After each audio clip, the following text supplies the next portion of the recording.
Israel সফরে গিয়ে উষ্ণ অভ্যর্থনা পেয়েছে ভারতের প্রধানমন্ত্রী নরেন্দ্র মোদী।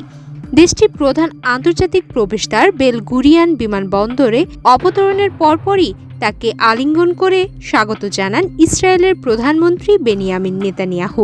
করোনা বা যে কোনো ভাইরাসের এগেইনস্টে ফাইট মানি ব্যাকট্রলের লেফট রাইট। আনুষ্ঠানিক অভ্যর্থনার মাঝেই এক ব্যতিক্রমী মুহূর্ত সবার নজর কাড়ে। বিমানবন্দরে আয়োজিত সংক্ষিপ্ত অনুষ্ঠানে নেতানিয়াহু মোদীকে মহান বন্ধু ও অসাধারণ নেতা হিসেবে অভিহিত করেন। তিনি বলেন, ভারত ও ইসরায়েলের সম্পর্ক শুধু কৌশলগত নয়, বরং তা পারস্পরিক আস্থা ও বন্ধুত্বের উপর ভিত্তি করে গড়ে উঠেছে। দুই দেশের সহযোগিতা আগামী দিনে আরও বিস্তৃত হবে বলেও আশাবাদ ব্যক্ত করেন তিনি।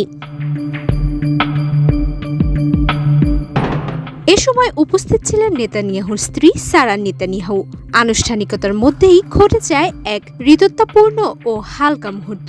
মোদির পকেট স্কোয়ারের গেরুয়া রঙের সঙ্গে সারা নেতানিয়াহুর পোশাকের রঙের মিল সবার চোখে পড়ে। বিষয়টি লক্ষ্য করে হাসি মুখে মোদির দৃষ্টি আকর্ষণ করেন নেতানিয়াহু। মজার ছলে তিনি বলেন, দেখুন আজ ও কি পড়েছে।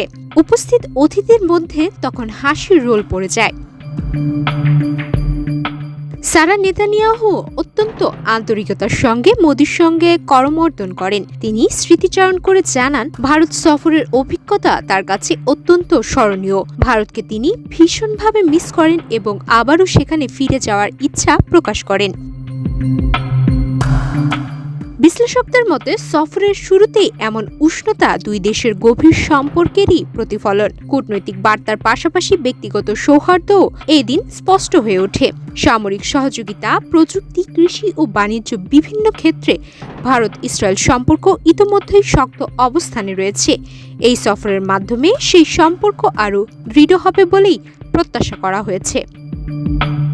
সুমাইয়া মিতু, বাংলাদেশ প্রতিদিন।